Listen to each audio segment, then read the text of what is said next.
Well, hello there, you're watching the press preview. A first look then at what is on the front pages. Time to see what's making the headlines with The Guardian's political editor, Pippa Crerar, and The Sun's chief political correspondent, Jack Elson. Welcome to both of you, with us from now until just before midnight. So as ever, let's check out the front pages, starting with The Guardian. It leads with Hamas releasing more hostages. Its headline, "Deal to extend the truce raises hopes of dozens more hostages being released." Front page of The Eye, according to economists, interest rates will stay high into 2025. And the Financial Times reports that NATO allies are finding their patience tested by Turkey's continued willingness to export goods to Russia, which are vital to the Kremlin's ongoing war against Ukraine. According to the Metro, a court has heard that the people accused of killing the transgender teenager Brianna Ghey were preoccupied with torture, violence and death. And the Mirror reports on David Walliams settling a bitter legal fight with Britain's Got Talent over his leaked X-rated jibes. A shake-up could be on the way for football, with The Sun reporting the VAR could be extended to checking corners, free kicks and yellow cards. While the Daily Mail's report on a new book on the Royals, which has been branded vicious and plain nasty, makes their front page with the headline, "Poisonous." Well, a reminder, by scanning the QR code you'll see on screen during the programme, you can check out the front pages of tomorrow's newspapers. We'll watch us and listen to our guests. So let's head to Pippa and Jack. Welcome to both of you. And still, once again, news from Gaza, the release of hostages and indeed Palestinian prisoners making the front pages, including this deal for this extension, which many people had hoped for, Pippa. Yes, I mean, the original deal for this pause, this ceasefire, was for 4 days, so that there could be an exchange of those people that had been kidnapped, the hostages, Israeli hostages held in Gaza, and also the release of prisoners mostly from the West Bank, but from Israeli prisons, Palestinian prisoners, many of them women and children, teenage boys and women. There's been a sort of a frantic dash at the last minute to try and extend this 4-day ceasefire so that more hostages can be released, with just a few hours really remaining until that time was up. The mediators have managed to agree on this extension by 48 hours. Again, the Qataris have proved pivotal in securing that extension. And the good news is that it means that more Israeli hostages, I think 10 a day, are likely to be released. And tonight we've seen yet more really kind of heart-rending stories of some of those that have been returned to their families that were kidnapped on October the 7th. Including a mother and her twin 3-year-olds as well. Yeah, and like everybody, I've been following particular stories of particular Israelis who have been appealing very publicly often for the return of their children.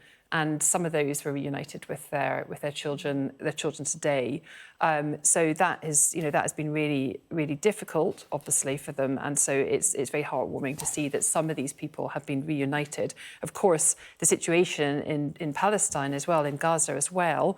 My paper, The Guardian, reports that Hamas had actually sought a 4-day extension, not a 48-hour one, because of course it has been pounded, Gaza, and there are tens of, I think the latest figures from the Hamas-run health ministry is between 13,000 and 15,000 Palestinians killed, many of them, of course, women and children as well. And, this just, again, I think shows what a human tragedy this whole thing is. And it's all about children tonight, really. In terms of the Israelis who've been freed, only 3 are adults. One of them is an 18-year-old, so, barely an adult.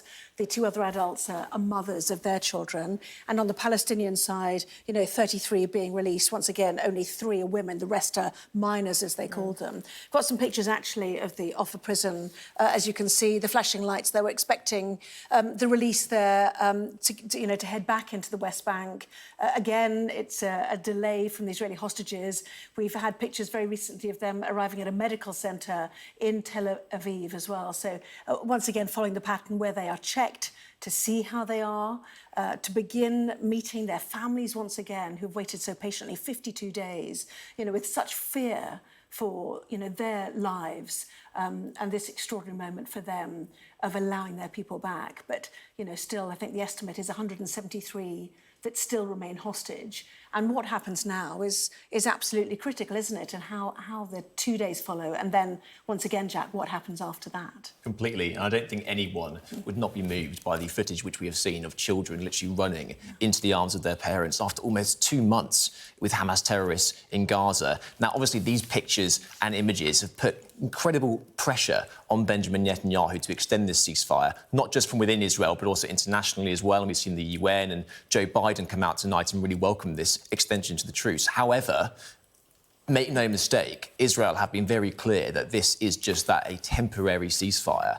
And we've seen today senior figures from the IDF and senior figures in the Israeli government saying, do not think for 1 second that we are relenting in any way of our determination to crush Hamas. And Benjamin Netanyahu came out very quickly out of the blocks after October 7th and said that this war will end with the end of Hamas. And so at the moment, he's really straddling this divide between trying to go after Hamas and root them out of Gaza, but also we have the hostages here. And every time we get more hostages released, there comes another groundswell of let's extend this ceasefire, because nobody wants these, especially children, to be remained with Hamas. But who holds them? That's the point, isn't it? I mean, this is the really critical bit. And I think the Telegraph, which we're still waiting for, talks about the fact that Hamas has lost control of the youngest hostage, taken at 9 months, now 10 months old, been taken to Khan Yunis by another group. How they track that down and whether this 2 days will allow them to find these people. Well, it makes communications very hard in the first place. And then it raises the question of whether actually it's going to be possible to get these people back. And there was actually an interview, you mentioned the Telegraph, but the FT had done an interview with Qatar's Prime Minister, Sheikh Mohammed bin Abdulrahman Al Thani, and he said that he thought about 40 women and children were held, being detained in Gaza, but not by Hamas, by other groups. And then, then that sort of raises the question about the power play in between those groups and whether they are going to be as willing to negotiate with the Israelis or indeed internally with Hamas.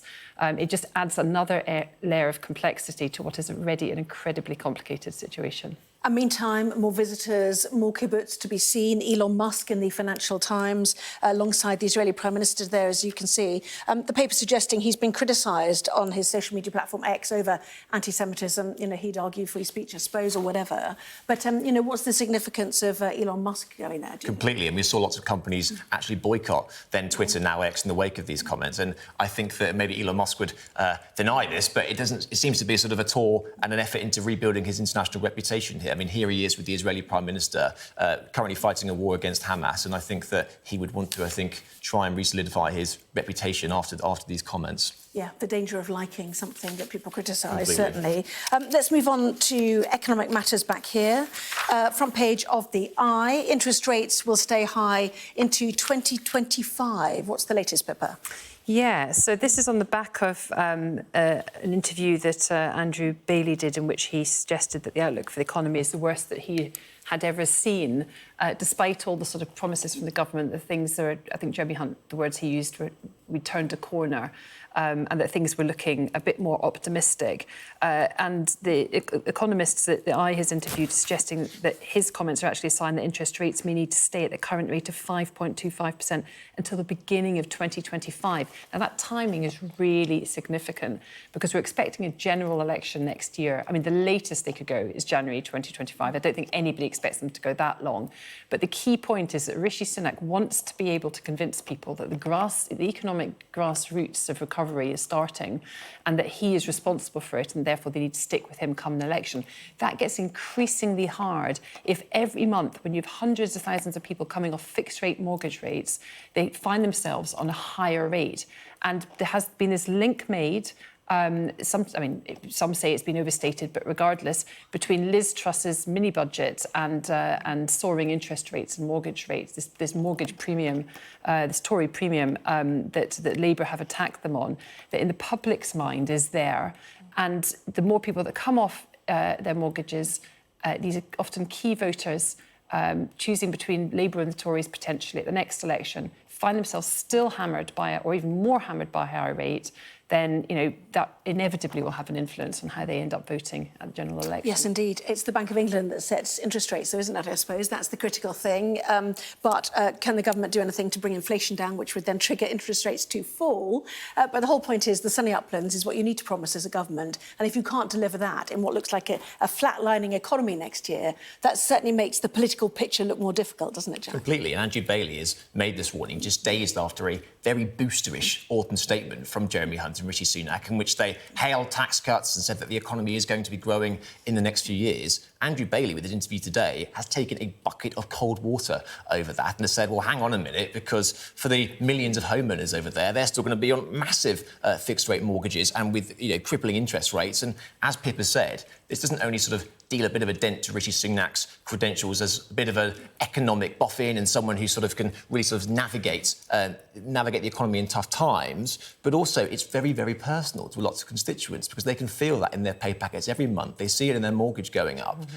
And as Pippa also said, these homeowners, the Middle Englanders often, who Rishi Sunak is going to be crucially trying to get on board the next election, they're going to be looking at this and going, well, hang on a minute, I thought you said that you were going to make my pay packet go up at the end of the month, not down. And, he's not going to be, Rishi Sunak is not going to be too pleased with these headlines today. Yeah, I suppose we need to remember only, and I say only, a third of householders actually have a mortgage, which is partly why interest rates need to stay high for so long, because it has a slower impact, I guess, doesn't it, in some respects? But the other issue is whether we sense austerity again, which is the other prospect of money not being pumped into public services, when, as we've seen for example, waiting lists in the NHS, some people may now feel is necessary.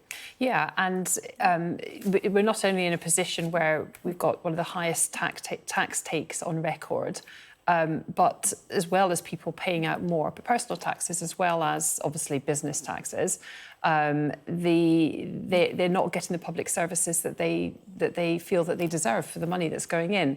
And it's a real problem because I think it feeds into, or has for some time now, this is not a new phenomenon, it feeds into this sense that, Britain isn't working, the public services aren't working, you can't get a train that runs on time, you can't get a GP's appointment, your kid's school doesn't have enough teachers, it's got a hole in the roof. People, very, very many people have this very sort of direct experience. Rack in the roof. Oh, God, yeah, absolutely. People have this very direct experience of the public services that they expect to at least to kind of function on a basic level, not functioning. And that is obviously not just Rishi Sunak's economic promises he's made. There's promises on getting waiting lists down, on migration, we haven't even started on that. And it looks difficult for them. I mean, every time they try and close that gap with Labour in that polls, that 20-point gap, they don't manage to do it. And the autumn statement is just the latest example of a moment that they hoped would be a big reset, and it just hasn't happened yet. To be fair, it's going to be pretty difficult for whoever wins the election as well, isn't it, really? Well, welcome back. You're watching the press preview with me now, Pippa Crerar and Jack Elson. Welcome back to both of you. And Jack, you talk us through the COVID inquiry at the time of the mayors, one of whom suggested that they went into the tier system knowing that it wouldn't work. Yeah, so the Mayor of Greater Manchester, Andy Burnham, who is a fierce proponent for his region, has dunked on Matt Hancock at today's COVID inquiry. It seems to be sort of par for the course for witnesses throughout this probe. And he has said that Matt Hancock essentially went into the tier system knowing that it wouldn't work. So in the autumn of 2020, we had that very weird scenario where different parts of the country were subject to different rules based on how infectious they were. And Andy Burnham, pulling up Matt Hancock's evidence to the inquiry, and we haven't seen Matt Hancock actually appear yet, but this is written evidence which he has given to the statutory inquiry, has said that he went in there knowing that this wouldn't work. And I think the quote is Matt Hancock saying, "I was in despair that we had announced a policy that we knew would not work." And I think this just adds in the minds of people who suffered with these restrictions for so long that the politicians at the top really weren't properly thinking them through, or if they were, there were splits within the government themselves about what would work and what would not. And I think that Andy Burnham, obviously, he's a Labour mayor and this was a Tory government, but I think that many people will look at this and think that he was right to be pretty aggrieved. Yeah, and obviously he always complained that there wasn't enough money to come with Tier 3, for example. They also both said that we should have been included in COBRA. In a sense, there should have been a more unified approach to it and that lives would have been saved if they had. But the evidence was there about how dangerous this was from January. If you looked, late-night social media scrolling, as some of us did, watching people collapse in the street in China. But nonetheless, do you think there should have been a fundamentally different approach, Well, they weren't including people? They weren't given privy to this information primarily because, as Jack says, they were Labour mayors. So it was Andy Burnham, it was Sadiq Khan in London, it was Steve Rotherham in Liverpool City region. And Steve Rotherham told the Inquirer today that he needed 24-hour police protection after he was basically told by Downing Street that the area, or I think it was by the department, that his region was going to go into Tier 3 in autumn 23 without any notification. Then he had to try and pick up the pieces, and obviously got a lot of abuse as a local leader from local people. Andy Burnham talks about how referred to minutes of a government meeting where a punishment meeting, quotes, was for Greater Manchester was discussed. And the suggestion was that because Lancashire, the local council leaders in Lancashire, had behaved themselves, not pushed for more money, did what they were told to do. They were predominantly at that point, or many of them were run by Tory councils. Because they had behaved themselves, shown a greater willingness to cooperate, is what the extract suggested, that they should escape the toughest measures and instead they should be imposed on Manchester. So it feels that not only were local leaders given not much time to implement the changes and to oversee them, and then obviously had to absorb the frustration of many local people, but also they were almost being played off against each other depending on how they behaved. And, stress that this is 3 Labour mayors appearing at the inquiry. It was a Tory government, it got very political. But nevertheless, people elect local leaders to represent them. They would probably, I'm sure, were doing the best that they thought that they could for their regions, and they struggled with getting the information that they needed in time. Yeah, it continues to be very interesting, doesn't it? Certainly. To the Daily Mail and then the Sun as well. Just quickly to the Daily Mail then. This new book, Omid Scobie, The Heir and the Spare Issues, described as poisonous by the Mail, who are truly fascinated, it has to be said, by everything to do with Prince Harry still. Completely, and, this sort of rift again seems to have come at the worst time for the royal family, because we were told that actually relations between Harry and the palace had sort of, thawed a bit, and that they were sort of getting on. There was a phone call between Harry and Charles. It was quite nice, father-son talking again. On his birthday. And now this book seems to have completely blown that out of the water. And what we have is a drive-by, essentially, on the royal family. Now, we know that Omid Scobie has written this book. He is Sussex's favoured authors. And so he is saying, all sorts of things. And now it seems that sources who have spoken to the Mail have hit back at Omid Scobie's book tonight, which is going to be released, I think, in the coming weeks. And, what it is, again, is a very, very almost sad case of a family in crisis, a family not speaking, and we're seeing it once again played out in the newspapers and in this new book. I'm going to stop you only because I know you want to do the front page of The Sun, which is, in 30 seconds, VAR being extended horror. Well, football fans are going to go absolutely bananas if this comes in. VAR could be extended to checking corners, yellow cards and free kicks, which could mean that a game could go on for more than 2 hours. And, this has really killed the game in recent years, hasn't it? People are up in arms about VAR, and hopefully this meeting tomorrow, the FA are going to kick it into the long grass. Yeah, what he said. I'll ask Pippa about that next time, shall I?